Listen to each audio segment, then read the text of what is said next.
Hey, welcome to the Northeast Hunt and Film podcast. I'm your host, Jason Alex. Here you'll find hunting stories and strategies based mainly out of the Northeast, but will also include hunts from all around the country. If you can hunt it and you can film it, chances are we're going to talk about it on here. Enjoy.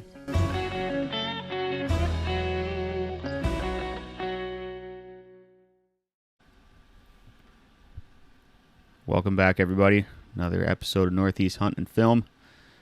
On today's episode, we are joined with Mikey, Steven, and Joey King, three brothers from small town in southern Vermont that pretty good at deer hunting. We talk about one of Mike's biggest bow deer kill this past year. We talk about some different gear setups and stuff like that, and a bunch about their Adirondack hunting stories. Those guys go out there quite a bit, and they've had some success. And this is definitely the hardest I've laughed on a podcast for sure, and I don't think I've ever laughed out loud while editing it. So it's definitely an entertaining one. It was a lot of fun, and those guys will be on again talking turkeys here pretty soon, which I'm getting freaking revved up about. I've been watching a lot of the Hunting Public's new stuff and Pinhoti Project, Dave Owens, and just getting fired up, ready for chasing some spring gobblers, some warm weather, and get out of this this winter stuff. So I got a new t-shirt design. I haven't ordered them yet. I got to talk to the people to see if they can fix the border, if the border is going to blend into the shirt or not, because if it's not, then I got to do something different. But it's on my Instagram, Facebook page. Instagram's just Northeast Hunt Film. It's the old school style maple syrup sign where it says Pure Vermont maple syrup, and I just changed it so it said Pure Vermont Podcasts, and it says Film Your Hunt at the bottom. But check it out. I'm going to order a bunch of those. I did a little poll on Facebook, and I think like at least 10 of them would be spoken for, and I only planned on ordering like 10 of one size, so going to have to up that amount. I also got, that should be shipping this week, I got a plain black tee with the podcast logo sign in orange, like blaze orange.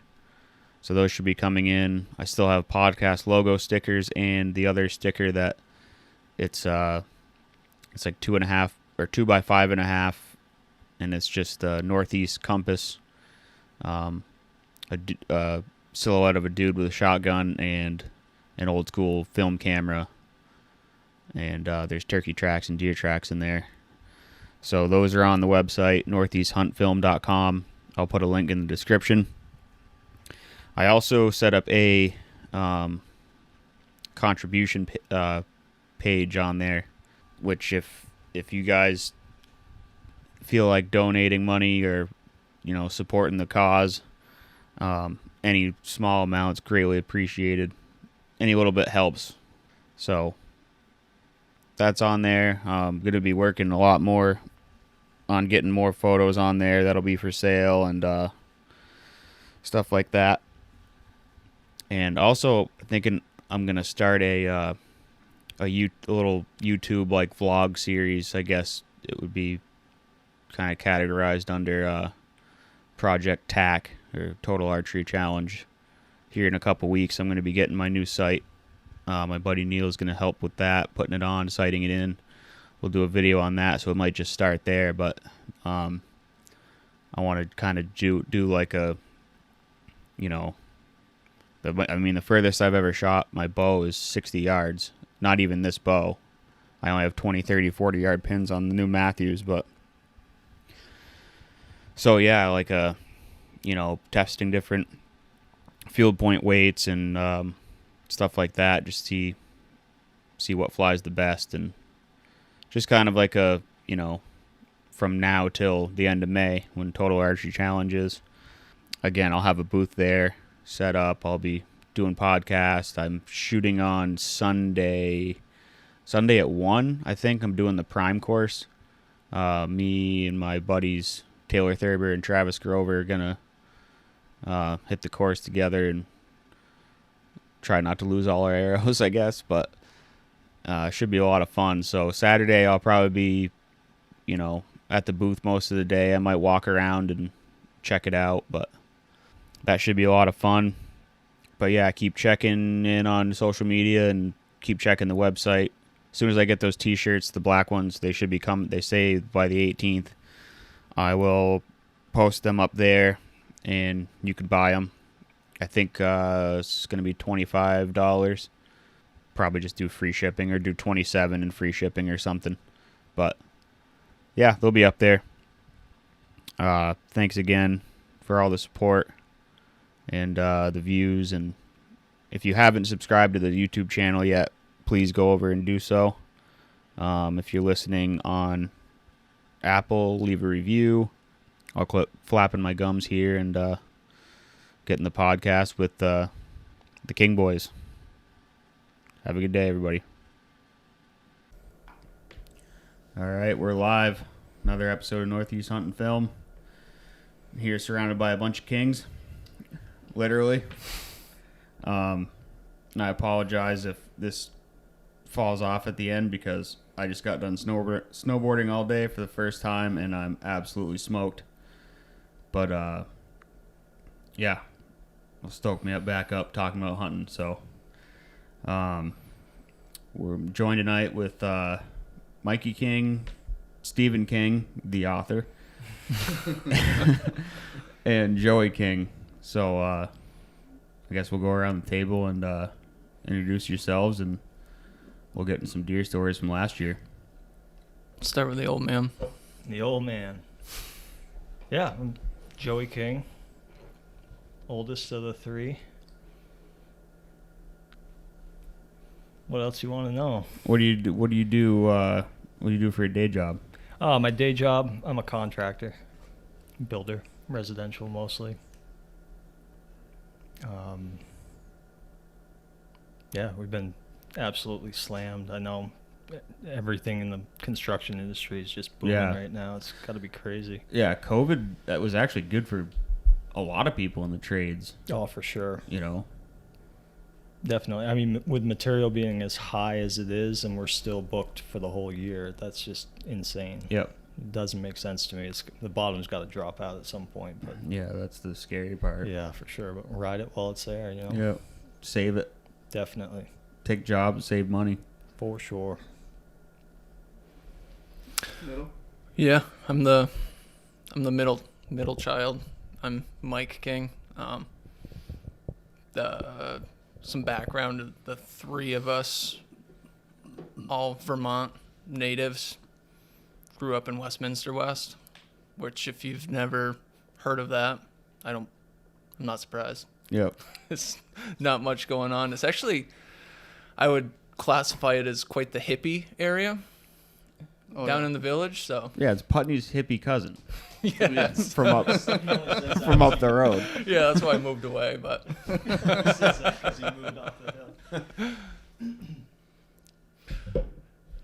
Good?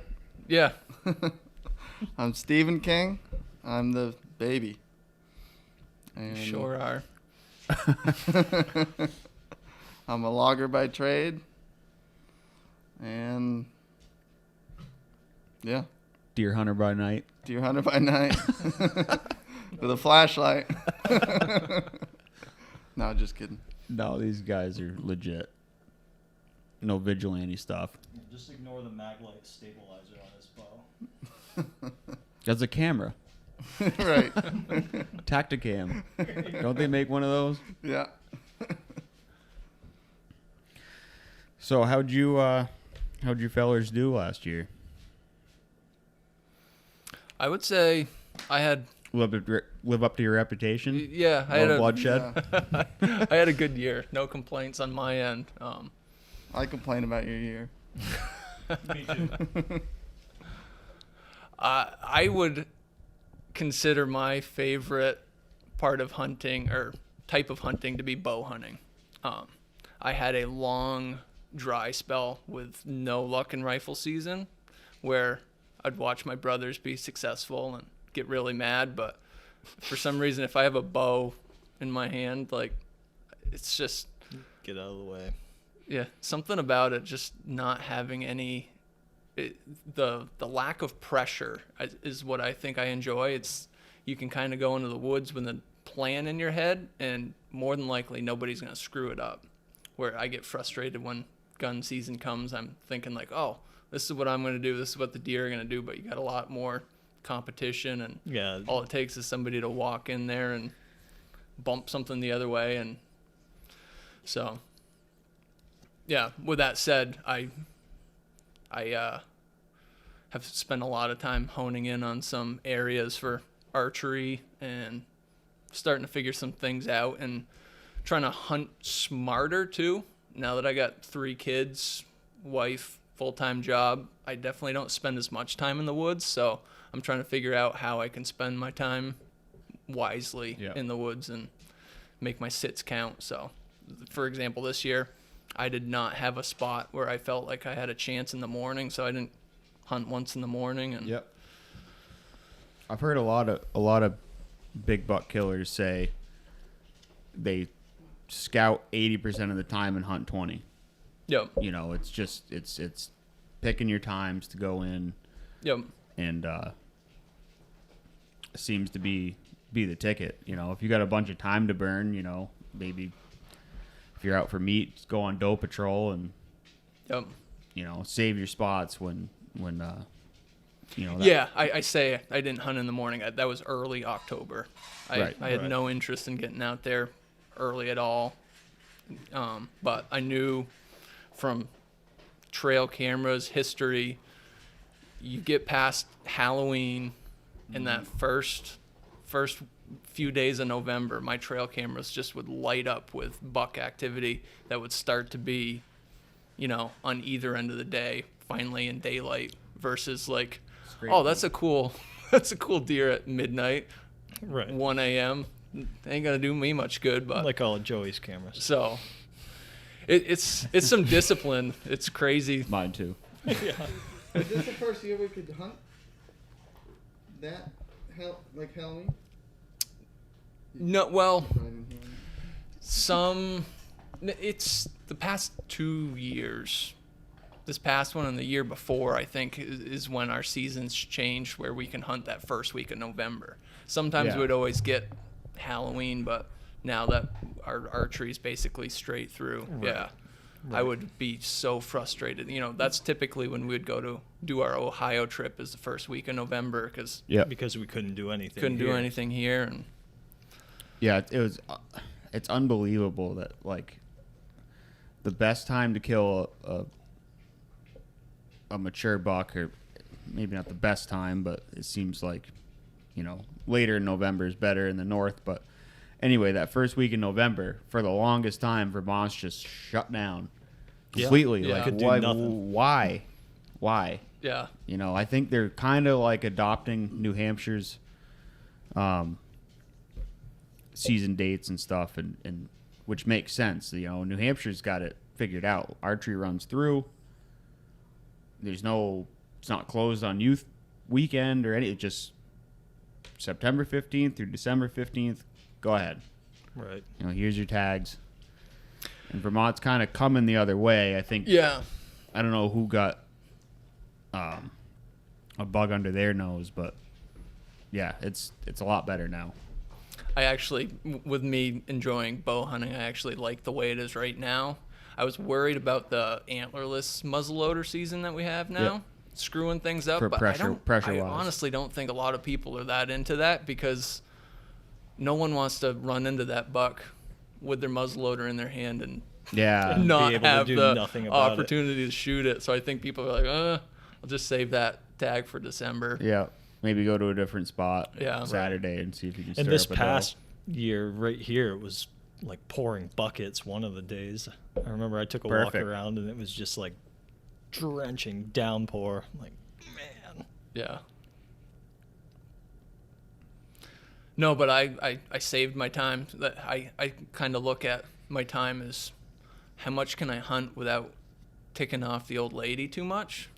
So, Yeah. and we did have our we Save it for the rut. we planned a trip to Maine this past year, and that was, what was that, the second week in November? It was a week before our deer season opened. Yeah. Rifle season. So Second week for them, right? They Yeah, it start. was the second week for them, I believe. yeah. So I basically got the green light to go out. It was like three or 4 days before we were leaving for our trip. I saw a frosty morning, and I was like, I just gotta try it, hun. Can you drop off the kids instead of me? So snuck out back, and it was 20 minutes after shooting light. I had a nice 8-pointer come right into the scrape I set up on. So I got an arrow in him, watched him drop from my tree at like 30 yards beyond where I shot him, and started sending some pictures to my brothers because I enjoy that more than anything. Be like, hey, if you guys aren't doing anything, I could use a hand. I'm freaking cold. Swipe delete. Yep. But that happened to leave me with a issue of dealing with a deer days before I'm taking off for a deer hunting trip. So it was A hard problem to have. Yeah. Yes, Yeah. hard. Boo-hoo, right? Yeah. Worked out good. We were leaving Sunday to go up to Maine, and I got done processing my deer at 2 a.m. Sunday morning. Got about 4 hours of sleep before I woke up to throw the stuff in the truck. So To drive 6 hours to Yeah. Jackman. luckily I wasn't driving, so I didn't have to keep my eyes open. But What do you weigh? that was 189 pounds. Not much for antlers, but No just slouch. just a heavy deer. Yep. Yeah. I think he was probably a 3-year-old. Yeah, I think so. Had to be, Yeah. Looking at it. at least. But yeah, it's just one of these spots where, it took me years to figure out, like, this is where you need to be hunting. Just trail camera set up.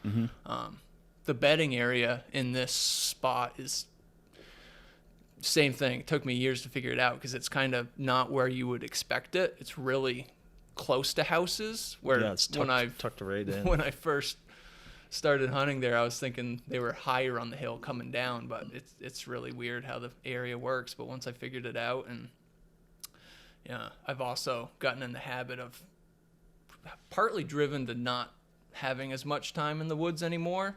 I don't set up tree stands that I'm going to hang or that I'm going to hunt, pre-season. I'm just looking at what we got for weather that day, and then just moving in with my mobile setup. Being mobile, yeah. Yep. That way I'm not locked in thinking like, oh, I'll just go sit in my tree stand. Like it's enough effort where you want to know, you feel confident where you're going to go in if you're going to make that setup. Yeah, because that stuff starts screwing with your head, too. Like, well, I got this stand. I want to go there. Yeah. Well, maybe that's not the best place for that day. Like, stands like that are good for over community scrapes and, Yep. or a funnel or pinch point, whatever. Something Right. that's like, Yeah. but when it's, I'm going to kind of scout around a little bit and look and see what sparks my interest. Yeah, definitely want to have either saddle or climber or something. Right. Yep. Something to be mobile. Yeah, the fixed stand just kind of makes you ignore all the signs pointing to you not to sit there that Yeah. night. It's You're just convenient. like, oh man, it's Yeah. I'm short on time. I can run up there, be right up in the tree, right at prime time, or half an hour before, whatever it might be. And you're just like, man, no, you shouldn't be even bothering going in. Go Yeah. somewhere else with a mobile setup. Stay on the fringe. I don't know. Yeah, in the same spot too, depending on what the weather's doing, the deer seem to travel through there in multiple wind directions, and you can even, with being mobile, you can set up below, or if the Right. wind's wrong, kind of Right. walk past. Obviously, you leave some ground scent, but if you leave that right where you want the deer to stop anyways, and then not have that whatever the wind could be messing you up downwind. Yeah. But it's not. I need to invest a little more money in my system because my tree stand isn't very light. And I that do have pack you lug up that hill isn't very light either. I do have lone wolf climbing sticks. Those are kind of light. I made a homemade or cheater strap. It's ridiculous steep. So when Mikey shot that buck last year, I was on my way to work and got the text, and I'm like, I'm driving right by there. So I just showed up at his house and asked his wife where he was, and because service gets spotty, and she's like, well, I think he's right out back. I'm like, good enough. And I just hiked up the hill, and he whistled or hooted at me, or coyote howl or something. And so I find him, we get the buck taken care of, whatever, and Mike's like, I'll drag it down, you just carry my pack. I go to put that pack on, and I can't even get it off the ground. I'm like, you lugged this up here this morning? Yeah. What? There were a couple of times coming down that hill, I thought I was going to be riding that pack down the hill. It was nasty. That'd be fuel efficient. Yeah. Probably would have been smarter. Yeah. Lightening up your setup, definitely. Yeah. And it's just going to kind of force you to not get lazy about it. If it's not a burden to lug your stuff into the woods, it doesn't become an issue. Yeah, I got the full saddle set up, and I'm like, this is going to be lightweight, and it is until you get to November. Yep. When it's cold. Yep. And I got a Mystery Ranch frame pack because I can put my sticks underneath it and cinch them up, and the platform goes in the pack. But then you got all your clothes. Yep. And I got 30 pounds on my back. So it's not really lighter. It's just way more convenient. Yeah. You can go up any stick weird tree that's crooked. Yep. You can kind of go anywhere. But as far as the saddle being a lightweight setup, it might be lighter because you'd have those clothes in addition to a climber. But it's definitely not light. No. And then you throw in freaking camera gear and all that, and Right. it's not light or convenient. The cold weather thing with the saddle too was one of the reasons I kind of shied away from mine. I bought a saddle back in 2004 when it was just trophy line was the only thing you could get. Well, Dad was selling them at the bow shop. Yeah, Dad was selling them at the archery shop, Putney Dam Archery. And so I bought one. That damn archery shop. Putney Dam Archery shop. I'd have him and Keith on reminisce about. That would make a good podcast. I'll just edit all Keith's stuff out. You'd have to have us there with hidden microphones because they would never agree to come up and do it. There's no way you could get them to do it. But if you could, I could con Keith into it. You might. I don't know if you get Dad. Really? I don't know. Maybe if you get him in the right mood. He's on TikTok. Come on. No. Yeah. Really? Yeah. He's been hell. showing me all these TikTok things. I'm like, that's been around for like a decade. He's gonna hear about that tomorrow. Oh Wait till I see him at work. Hey, you talking? You talking or ticking? Anyway. But yeah, I kind of shied away from the saddle in the colder weather because layering became an issue. The trophy line saddle had like this upper harness. It never really fit tight around your waist. Like you could get it cinched up and have your packs hanging off the side of it, and it was always floppy, but you relied on that built-in suspender system that it had.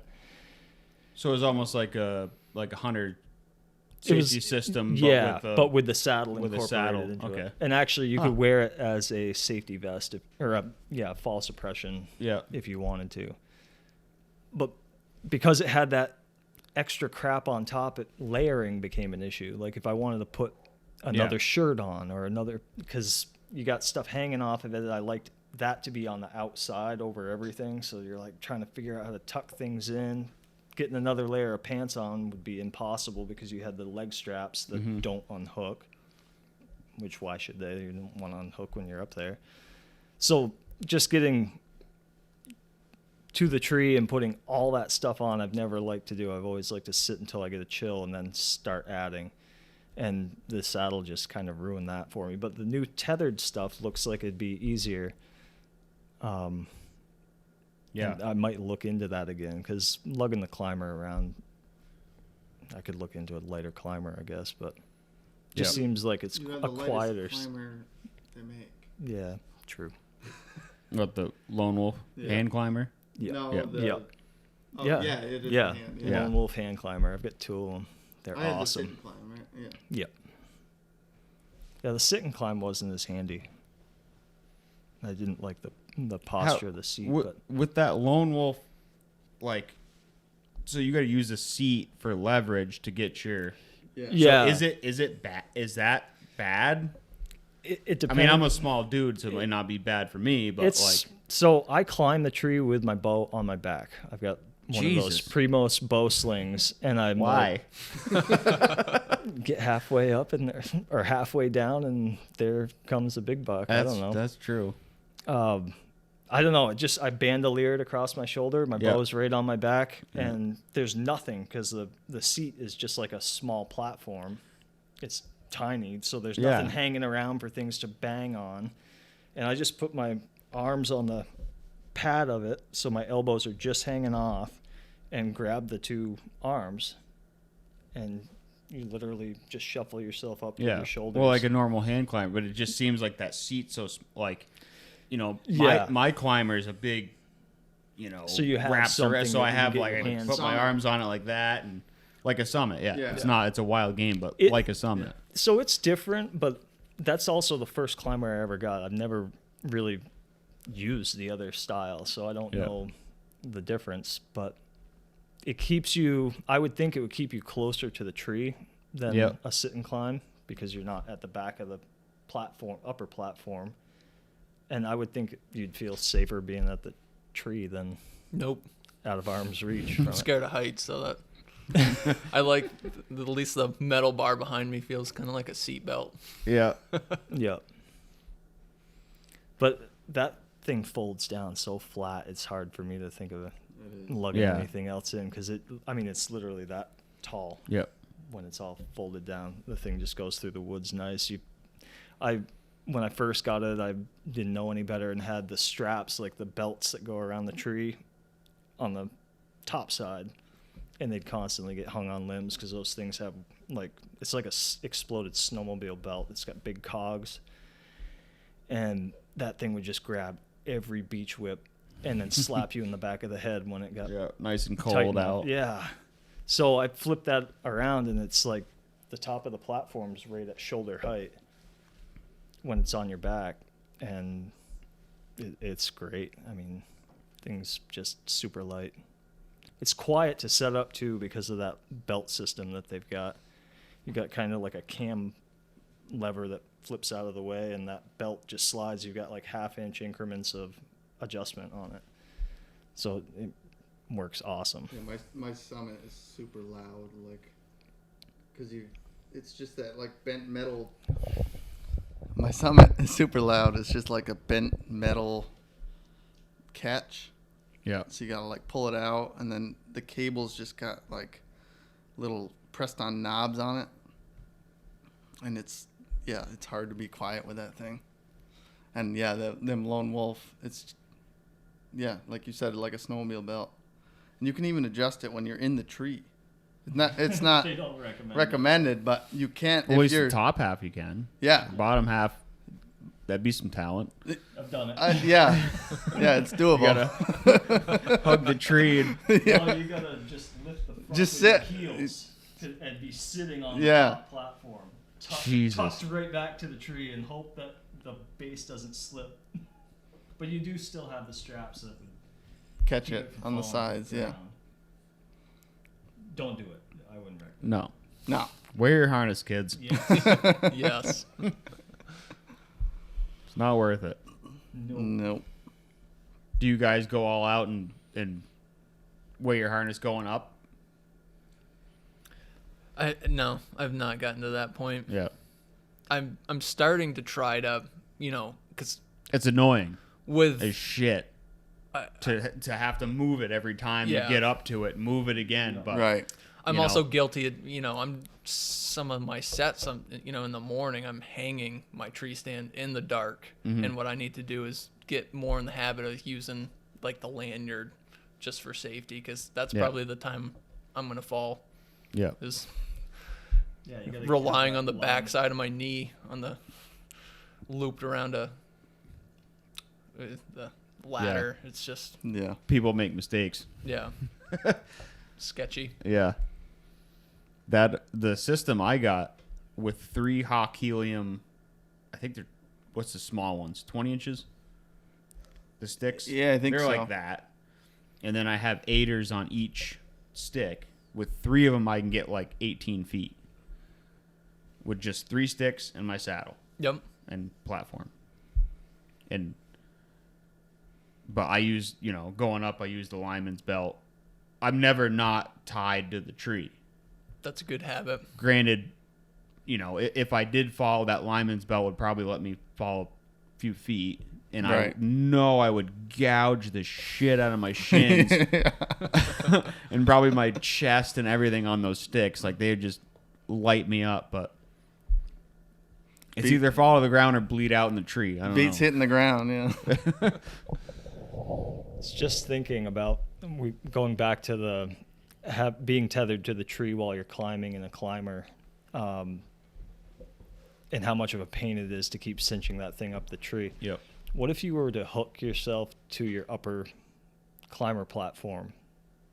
Like, you know what I mean? Like, if I had my safety harness and just had a lanyard down to the seat. Yeah, you probably only drop 6 feet or whatever. Right. Be better than 20 Yeah. for sure. For sure. No, that would. Unless That you would fell work. because your top half of your But why- tree stand malfunctioned. But why haven't they? I guess because there'd be too much liability. It's probably why nobody's Right, because you're not hooked to the tree. You're hooked to Right. something that's that hooked can to fall the and tree. potentially fall all the way down the tree. I Right. mean, that's a possibility. It's not going to Definitely. happen. Definitely. As soon as your weight It's got gonna on it, get it hung would- up, it would bound pinch it somehow. somewhere. But Right. Yeah, and Unless that probably force would be more than the stand is rated for. yeah, I'm or sure the there's- harness. Yeah. You're not supposed to hook your harness Not to the supposed tree to at bungee your jump waist with it. level, so there's that Right. 6 feet of free fall before it tightens So up. it's just a liability thing. I mean, you can do it. I feel like it would be safer than No company's gonna going rogue recommend with it, but- nothing, Yeah, no, for But- sure. Especially if some people go way up, like Joe Cruzy. I go pretty high. On He goes, some of my I think, sets. 180 feet Holy smokes! I don't go that or high. something in like a 20-foot tree. It's crazy. That's ridiculous. No, he goes like way up. Yeah. He's one of those like 30-foot plus people or higher. I've had rifle stands that were higher than 30 feet. In certain I don't places, like it makes sitting sense, in like Yeah. like a swamp or something, so you can see. Yep. You Yeah, know, you can like- get some serious range on your view if you're Well, elevated. Cruzy grew up in Florida, so Yeah, he had to get That up there. says He had to something. get up there to see. Florida's flat. You got to go 75 you gotta feet. watch out for snakes. Yeah, gators, and Yeah, snakes don't climb that high. pythons.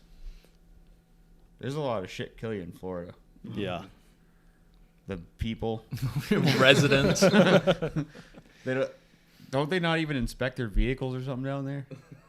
Probably not. No, I know. don't think there is. I think that all they have to do is register them. You just run it. Yeah. That's why they're known for that headline. Florida man. Yeah, Florida Blah, blah, blah. only in Fill Florida. in the blank. Just kidding, Joe. We love you.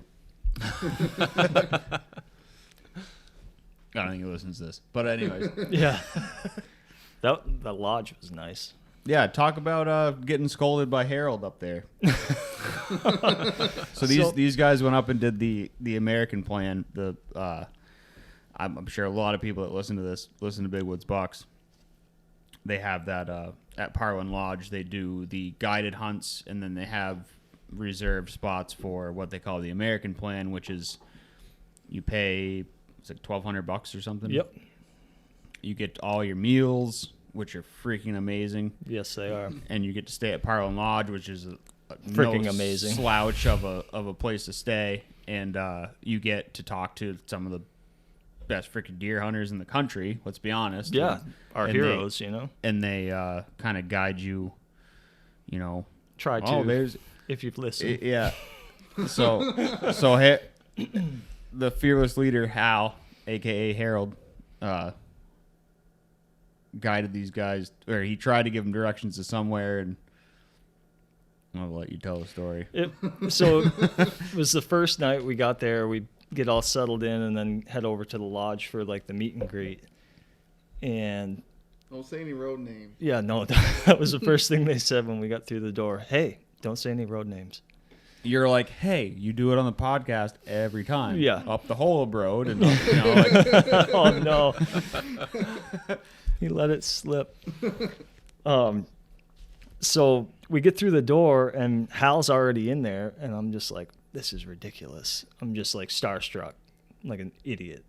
And they introduce themselves, and Hal's like, where are you guys thinking about headed tomorrow? And so I show him a bunch of points that he says we'll put in the back pan for now. And I'm like, oh, all right. On Onyx, right? On Onyx, yeah. Hal's got my phone, and that just is totally blowing my mind. I'm like, fanboy. yeah. So he's pointing all these spots, and I'm not hearing a word he's saying because I'm still like, Hal's got my phone. This is so cool. This is going to be awesome. And I'm not listening. And I'm getting half of it, maybe. And Steven's standing next to me, and we're planning on hunting together. So we're doing the same thing the next day. And do you think Steven would have been paying attention? I don't listen to nobody. So anyways, he showed us a bunch of good spots that I have zero comprehension of because it's not there. And we get out the next day, and we kind of got halfway to where he wanted us to go, but weren't really sure where we were supposed to be headed to. And it's bare ground, so we're just Portage going Brook. for a walk. And we just tried to stay in the deer sign and ended up just doing this big loop.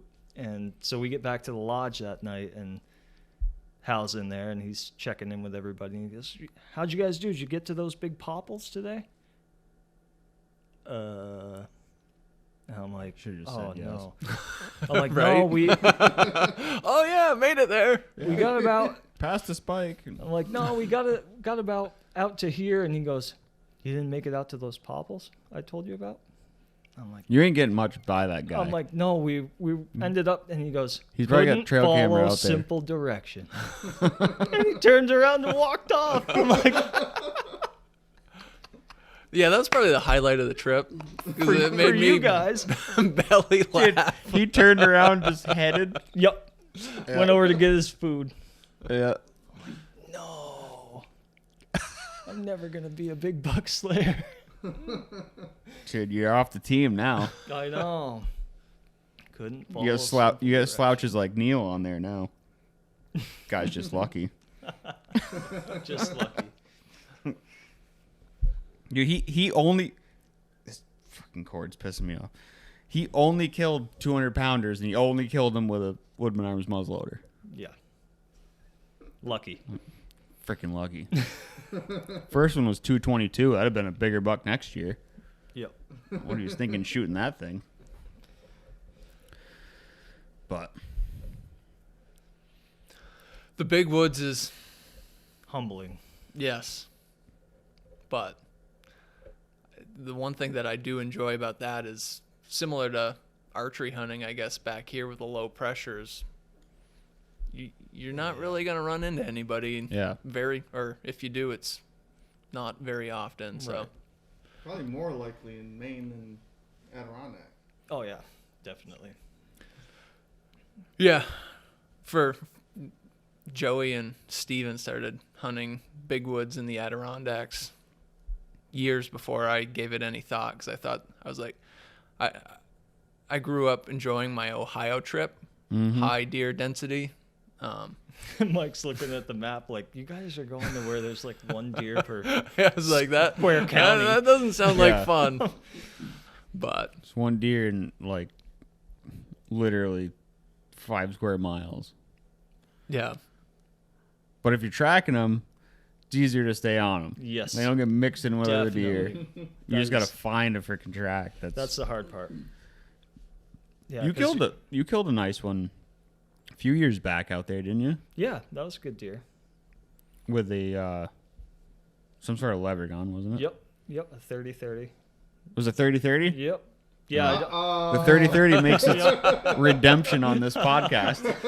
yeah, definitely. Was it broadside at 10 feet? It was broadside at 50 yards, just stood up out of its bed. Yeah. We've killed 4 of them out there with 30-30. Let's talk about some of that. Get into some Adirondack tracking yeah. stories. How did you guys start going out there? So, the guy that I worked for and a good friend of mine, Brian Ames, had a camp out there, and he had been going out before I even knew anything at all about tracking, like before it was even on the radar as something different than just hunting deer. And so I started working for Brian, back in 2007, I would say. And he was always talking about this tracking thing. All of his deer stories that he was telling in the first month I worked for him, I noticed were about tracking these deer in the snow. And that was just like the coolest idea I think I'd ever heard. Like, that makes total sense. And he's like, you can't really do it around here because we don't have big enough blocks. Like, you couldn't do it in Putney anywhere because you're going to run up across a boundary you can't cross. Yeah. Or Posted land. Find one of those Or you're hippies that's not too pleased with you hunting. Yeah. Period. or just push it in front of somebody else because the amount of hunters per square mile is so high. 11 was our first year. 2011. So I started working for him in 07. It took a few years of kind of pondering it and getting brave enough because that was always kind of an intimidating thing was navigation. Mm-hmm. Because we never had to do it around where we were hunting prior to that. You go up the hill to your spot and you come down the hill to the house. And so the navigation thing was a big hurdle to get over as far as being confident enough. I ended up getting a GPS and just dubbing around with that.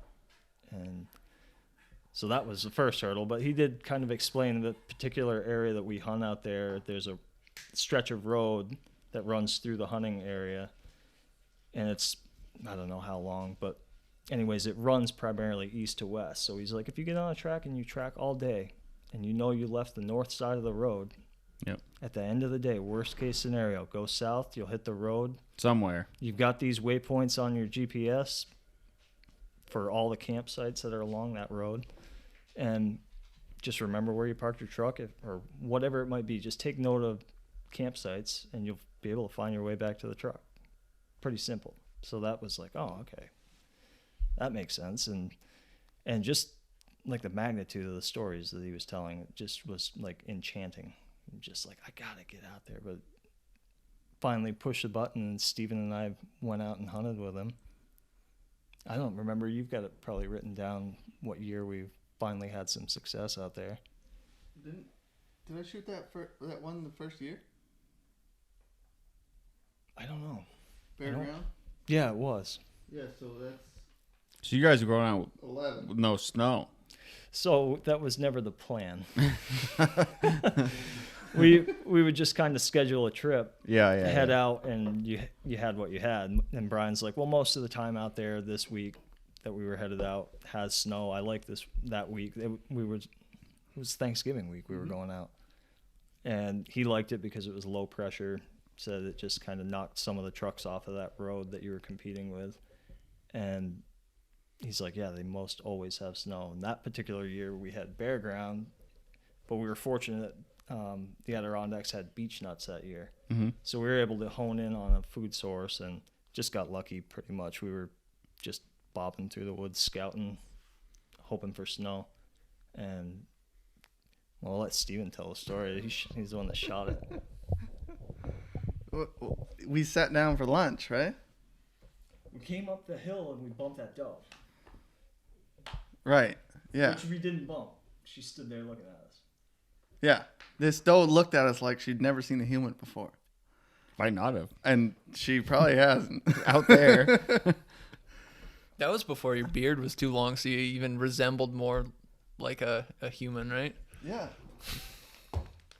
Right there.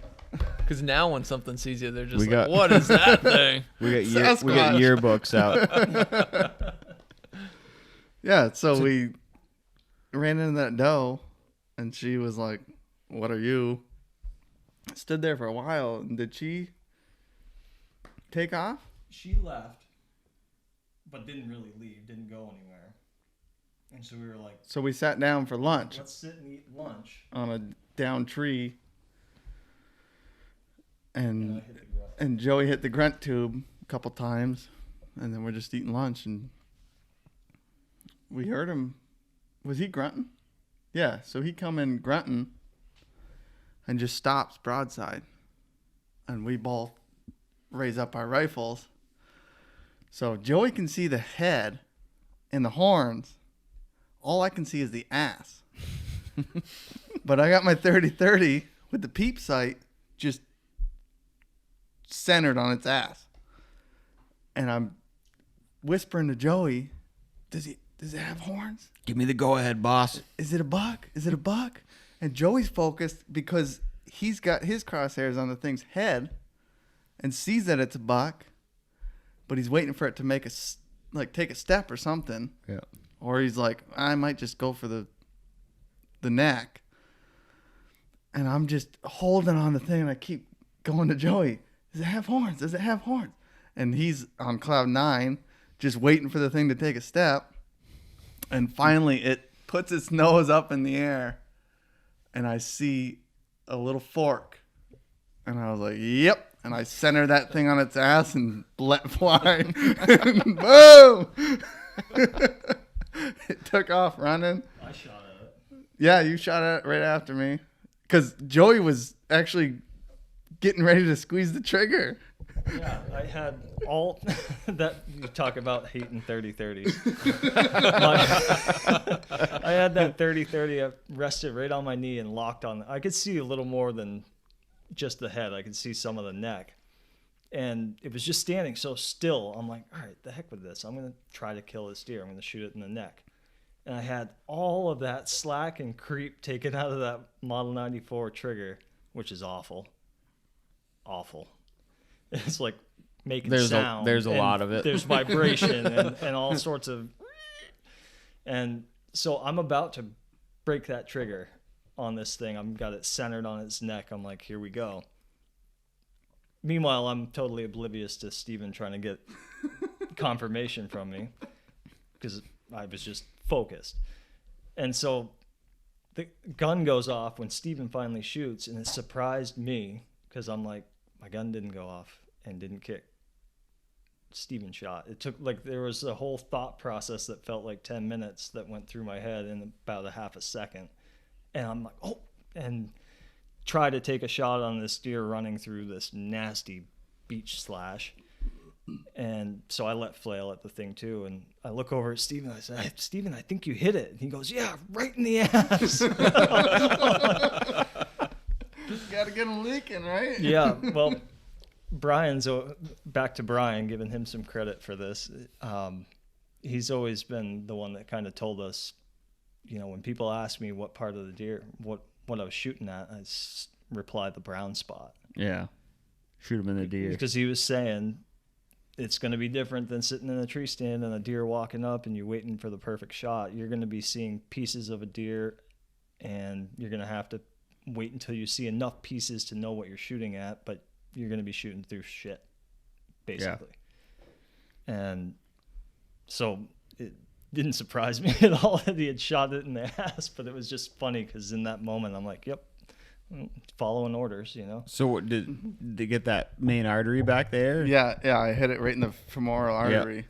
Yeah. They don't live long after that. No, we started searching for it, kind of split up around a little thick patch. With some ledge. Yeah. So we thought there's 2 routes it could have taken. But we split up and went down looking for it, and Joey see it laying down, raised its head and put one right in its neck, finish it off. That's kind of how Timmy's was.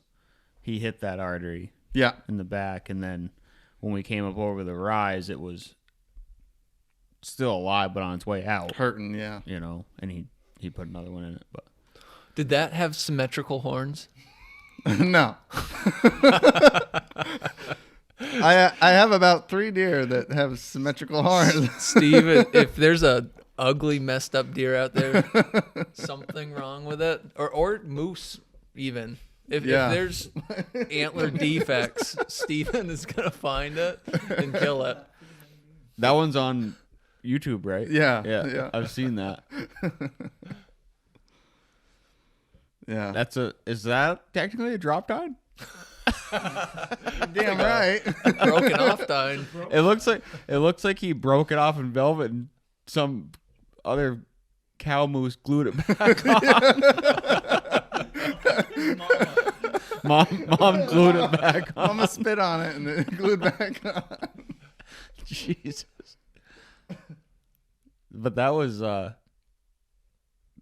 Vermont, right? Yeah, that was in Wyndham. Yeah.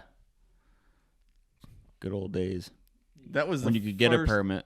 That was the first hour of opening day. Yep. Mike was so pissed. He practiced calling for so long. We just walk out and there's a bull moose standing there and I shoot it. No, I was sitting in my tree stand when you guys called. Yeah. Wait till noon. Warm up. But, I mean, that drag was only... Was that even a mile? It was 1.2.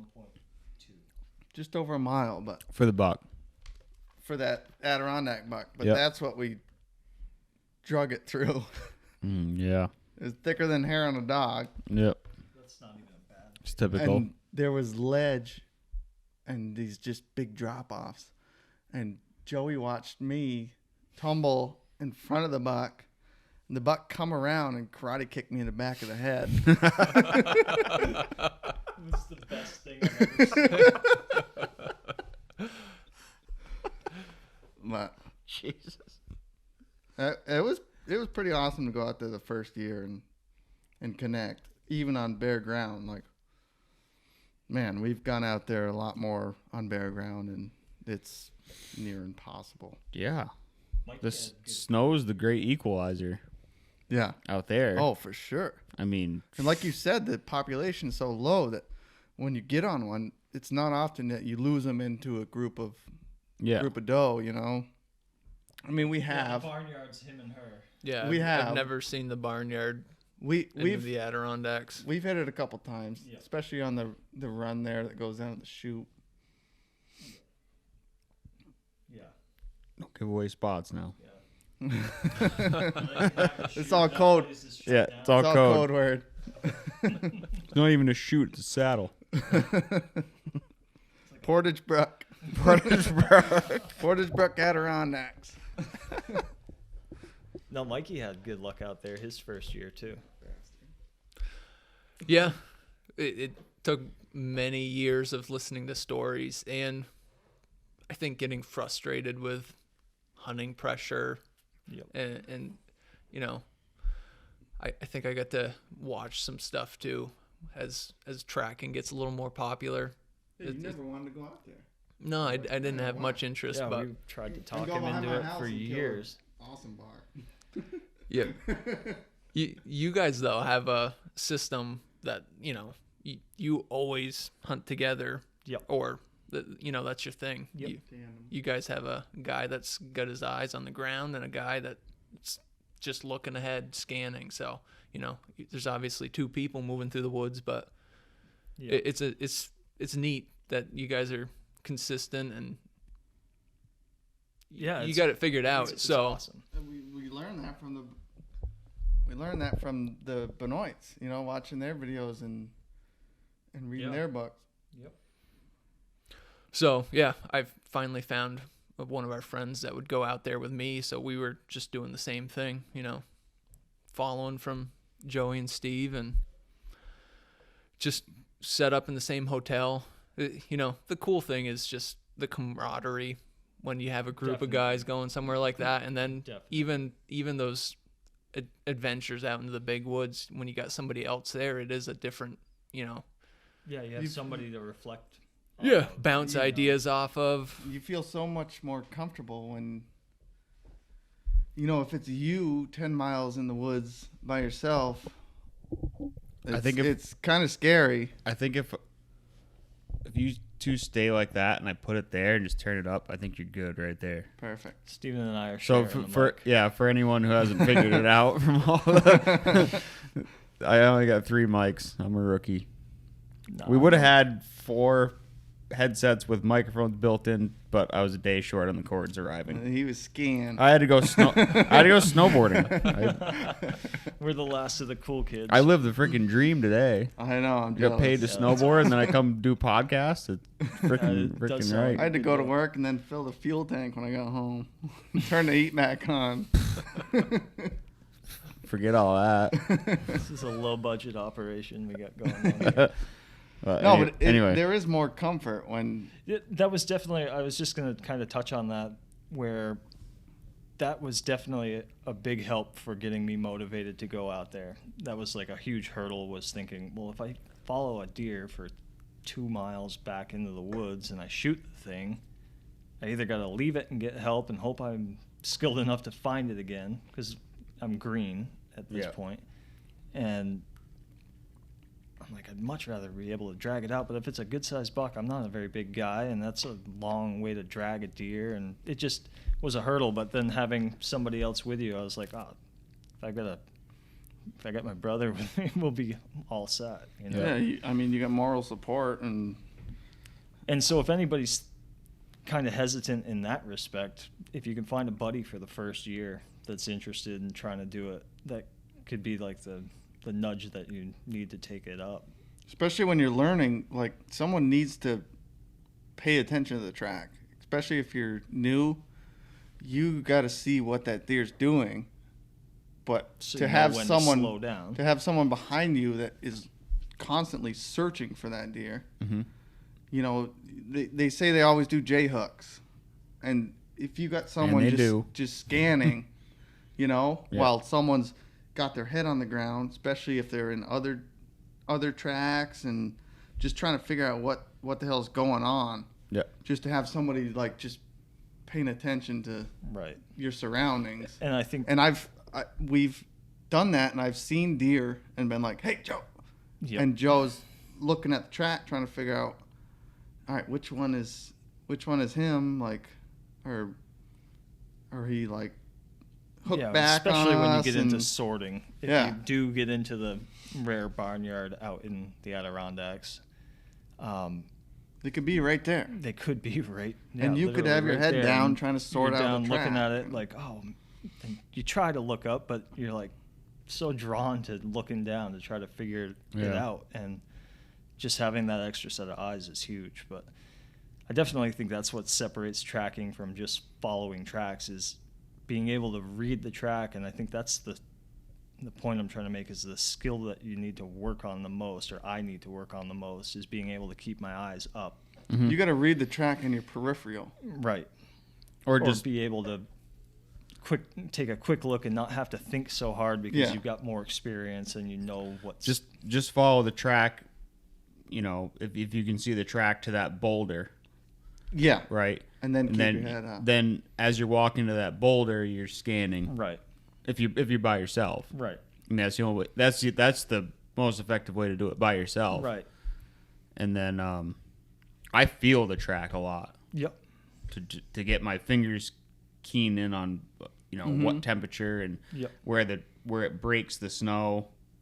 What that feels like. I'll put my boot print right next to it. Right.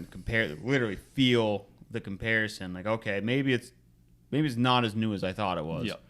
Yep. I've gotten in the habit of, when you get on the track, taking a picture of it with your phone, and then if you do get in that barnyard situation, you have a picture that you're looking for. I mean, a lot of tracks look alike, but at least, especially Adirondack buck tracks. Yeah. Yeah, 'cause they're not the giant Similar, main Giant, track. similar yeah. to Southern Vermont. Yeah, right, right. where it's harder to even discern them from doe, let alone try to pay attention to that without really paying attention to it, so that you can be looking up. Remember that It's like- 190-pound doe we tracked for a mile? Oh God, yeah. In our rookie years, we got onto Oh, she was a probably 12 mega years doe, old. and we were like, "This is the biggest buck in the woods. Let's go." And we tracked it up in, I don't know, 45 minutes. She's or just some standing there bullshit. broadside looking at us like, what? What are you going to do? And we're And like, it's like, where are your horns? Did Yeah. you shed them? She's like, no, I'm a doe, dumbass. we were so hurt. I was like, oh. Let's not So tell what- anyone about this. What? Then say that on the podcast. Then come on the podcast and tell a story. So what made that was just an exaggeration? It was just a doe, or what? Like, was it actually like She had a a huge? huge track. Really? Yeah. And like, good stagger. And like, Just- we're like, this this was is a a- nice buck. Because I think it was the stagger that really buggered us up. Not so much that she had a mega track, but it was like Yeah, it's a wide. was good chest. enough Wide, that it wide bitch. it fit in Yeah, the puzzle. wide bitch. She had dumps like a truck. Yeah. She was thick with 3 C's. Okay. Anyhow. So yeah, she had a wide stagger, and that I can't do it, man. We let her walk. Yeah, we had to. You heard it here, folks. I don't even remember where I was going with that. Oh, the wide stagger makes it harder, or is the thing that So made she it had harder the to stagger, figure it the out. stride, everything. Just- Yeah, she just was. a big, She big walked old, like a big buck. old deer. Yeah, she was big old. Yeah. And she's probably so old that she's not Should have taken her out. breeding anymore. And Yeah, I don't know. she Try to explain that to Fish Yeah. and Wildlife. Yeah. Look, look. I know she was out of the breeding cycle. I just, Decided to take her. yeah. Made an executive decision. You're gonna take her, and that's a fine. Fair enough. Yeah. I understand. Yeah. But so, how many have you guys killed actually on the track out there? So that nice one that I got on was on the track. Yeah. And it, yeah. Yeah, Yeah, we worked for that one. definitely. Tell that story. That That was uniquely like on the track, but also like, yeah, I had a little stumble in the middle where we were back at the truck. yeah.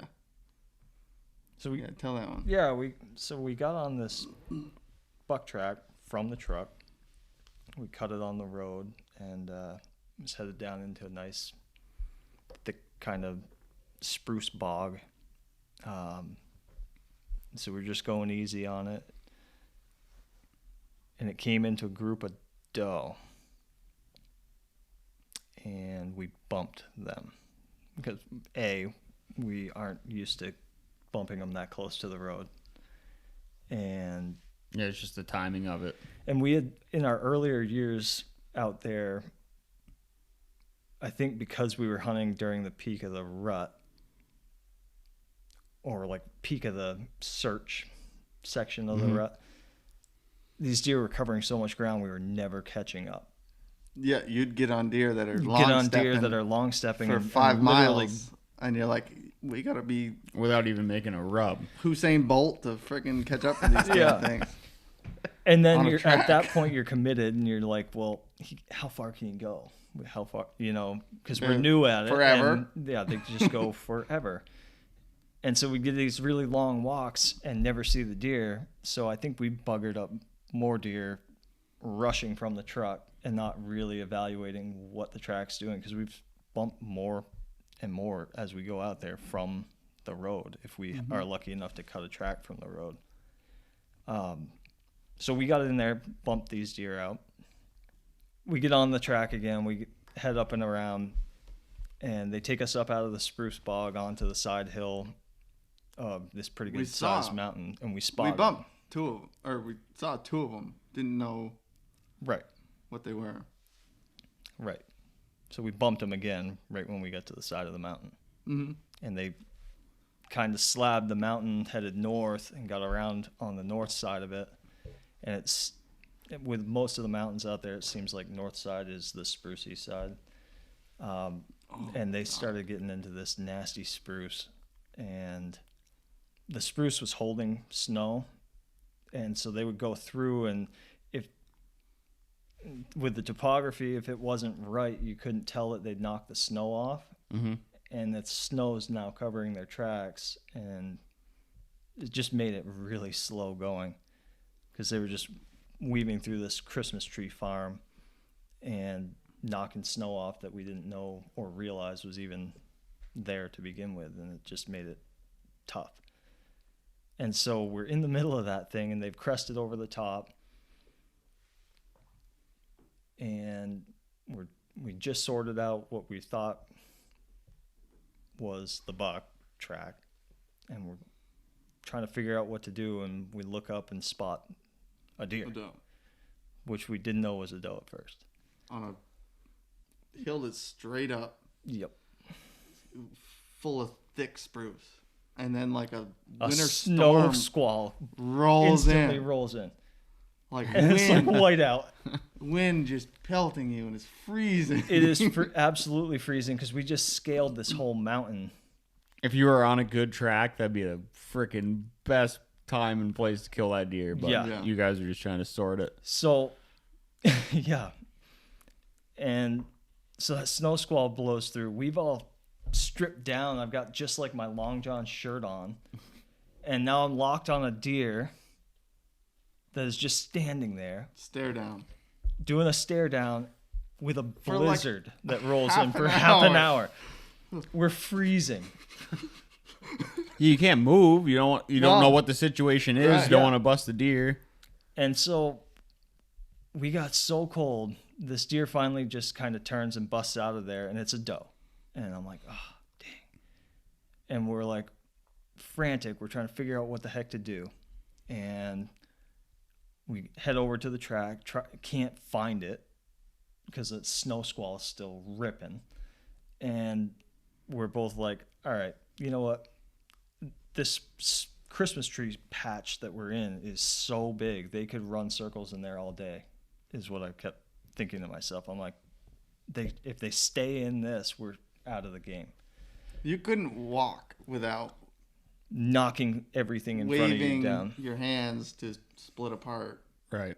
It was nasty. I think Green. because they don't do a lot of logging out there, I think that was a wind shear at one time, and it just grew up like a clear cut, and it was a spruce wind shear, so it was like resetting the spruce stand, and it just came in thick as hair on a dog because there wasn't another tree standing that was taller than the one we're next to that's 6 feet tall. Yeah.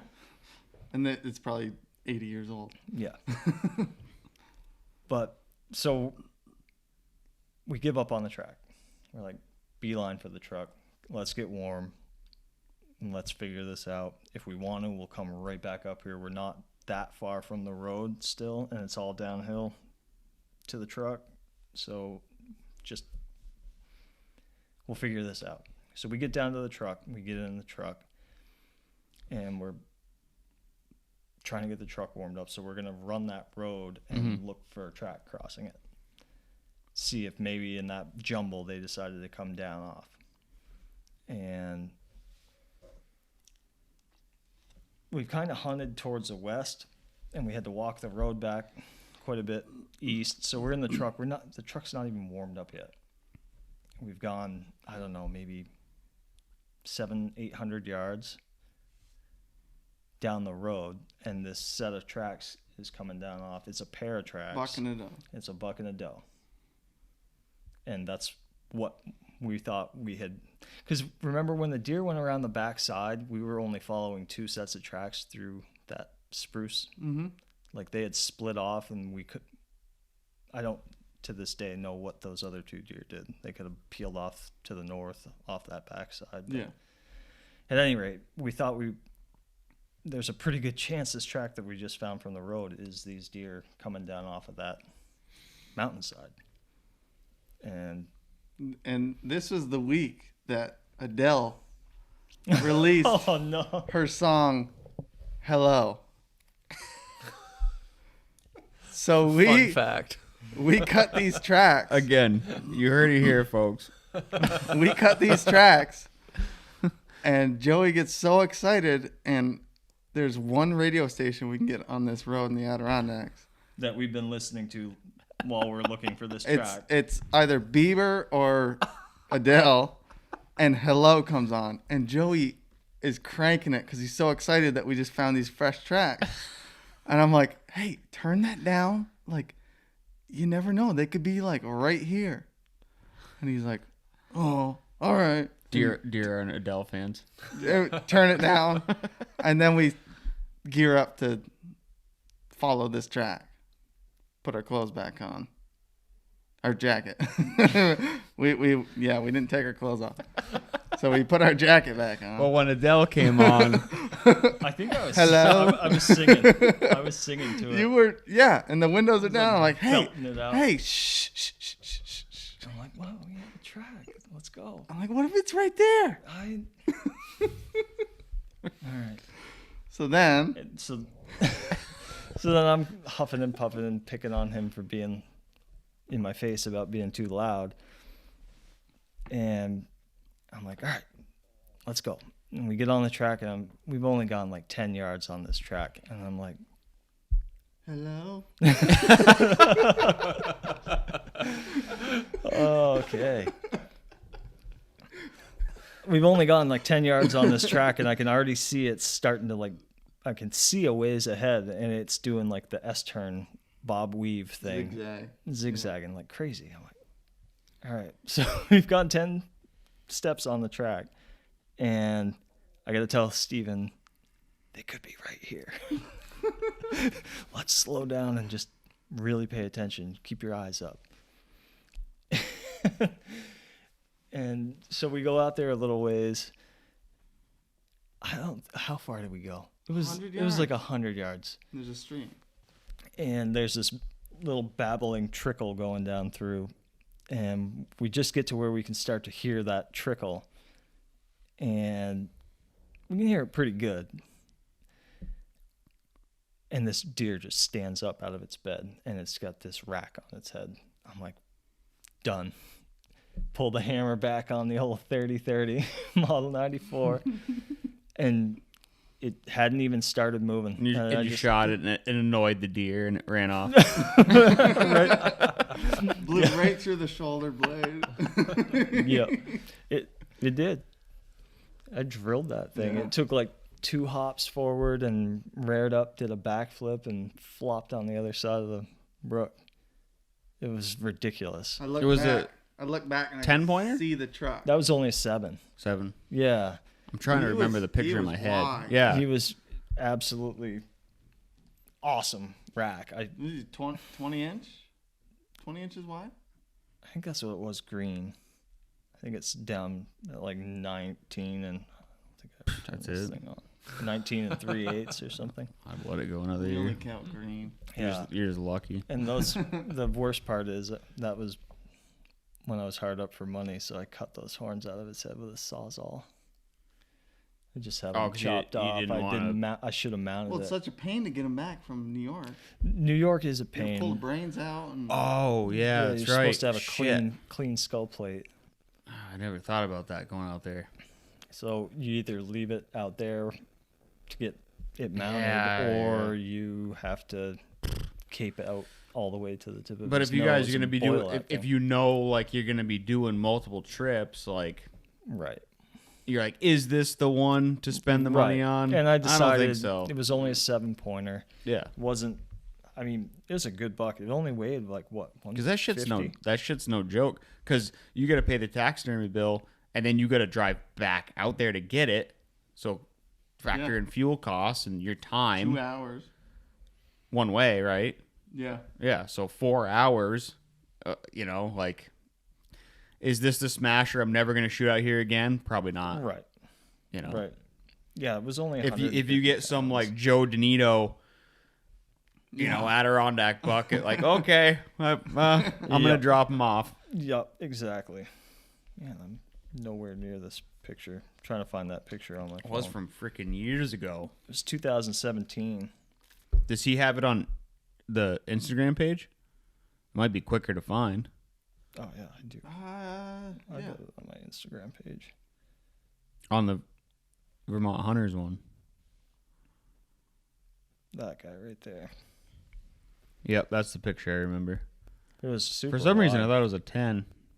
Maybe a 30-30's taking up more points. That's a nice buck, though. It was. Could you weigh him out there? So we had made a habit of bringing scales Mhm. because New York's got a phone-in reporting system, and we were always like, Brian always seemed to you get could- his you could- weight, and You've we'd like killed to know enough what they you can weigh. kind of guess, but it's... Right. I mean, you can get close within 20 pounds. Let me guess from the picture.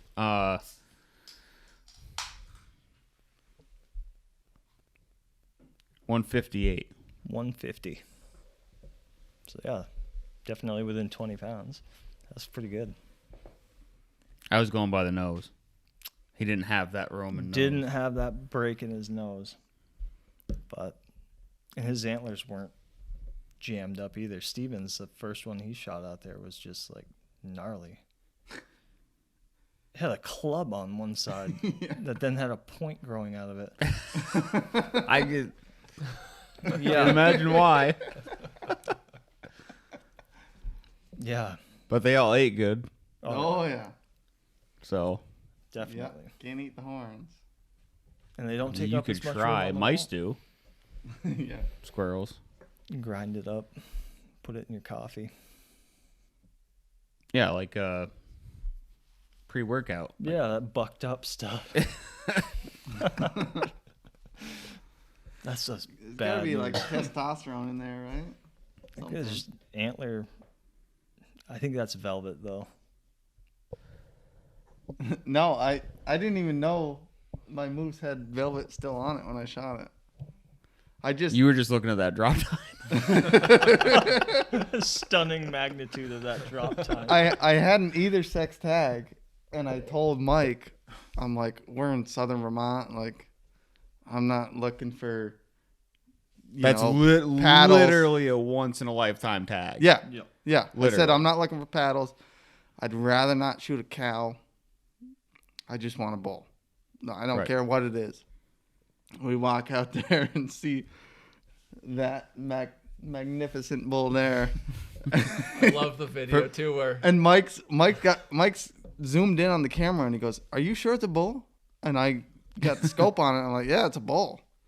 And Mike's like, "Are you sure it's a bull?" I'm like, "I can see horns. It's a bull." And Mike's like, "All right." And I shoot, and then the camera goes crazy. And oh, you actually tried wow, to shoot. yeah, Yeah, your gun didn't fire, so the you had to old make a switch with the second shooter the to old get his gun. Remington Model 700. Dad was involved somehow, Yeah. right? He was there. Yep. He had his rifle. Was he, or was there like a sub permit your second shooter? Dad was my second shooter, Okay. but Dad said, I don't want to shoot a moose.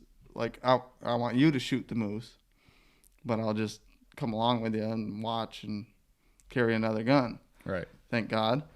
Because my gun went click, and then I was like, Shit. "Oh, now what?" And then Dad just hands me his gun, and I pull up and You're like, all right, 2 guns. yeah. Put it right on its neck and pull the trigger, and Dad's like, "You just freaking dropped that thing right in his tracks." What was Dad's 300 Weatherby mag. 300 Weatherby mag? Yeah. And that thing came up, and I drove that scope right between my two eyes. Because I thought my gun was going to go off, and then when I got his, I just wasn't anticipating. That thing thumps. And it drove me right between the eyes. Yeah. But I got a moose out of it. Yeah, that's on your guys' YouTube page, right? Yeah. Yeah. Yeah, Vermont Hunters. Yeah. VT Hunters. VT Hunters, YouTube, Instagram. Look them up. It's good. I like the, like, It's raw. Yeah. Yeah. You know, I've been like speaking of turkey hunting, we were debating which species we were going to cover because I was going to do 2 podcasts, but I just can't. And you guys know Dave Owens. He's like the Laney Benoit of turkey hunting. Possibly one of the best turkey hunters, but he's got a series on YouTube called the Pinhoti Project. Oh yeah, Yeah. Yeah. I love his videos. They're just so simple, and he's just such a savage. Like, if I could make one Yelp that sounded like him, and granted, like, I'm pinholing myself because I'm like, I could do that just with the hundreds of thousands of hours he spent harping on a mouth call. Like, you would get that good, right? But yeah, he's just, I love his videos. Yeah. And Pinhoti actually means, it's like a native word that means turkey home. Oh, okay. No kidding. So that's what, like, because I just thought it was like a freaking cool ass sounding name to like, but I forget where I saw it. I think he might have been on the Hunting Public's podcast, and he mentioned it, or they mentioned it somewhere. Something to do with THP. I heard that, and I was like, that's freaking cool. But I appreciate you boys chatting with me. Yeah, no, it's been fun. Sure. We'll have to get together soon, do another one. Yeah, gearing up for turkey. Turkey season. Definitely. What are we, 2 months out now? Less than 2 months? Yeah. As far as I'm concerned, once it's April 15th, it's tomorrow. Yeah. Because that last 2 weeks, you're like, oh shit, where's my vest? I don't even have shells. What? Do I have TP in my vest? Forget the shells. 2 most important things. You can't make it. Yeah. You can't make it the first morning without TP. It's too early. It's too early to shit at home. Like, way too early. So you gotta. Unless you're Steven and you don't mind making Joey wait in the truck for an hour. Hey, it's important. An hour? Let's go. All right, boys. All right. Talk to you. Thank you. Fun. Yes, thanks. Hey, thanks for tuning in to this week's episode. Make sure and come back and join us every other Monday with a brand new episode. If you're listening on Spotify or Apple, make sure and leave a review. And you can find me on YouTube at Northeast Hunt and Film. Once again, thanks for listening.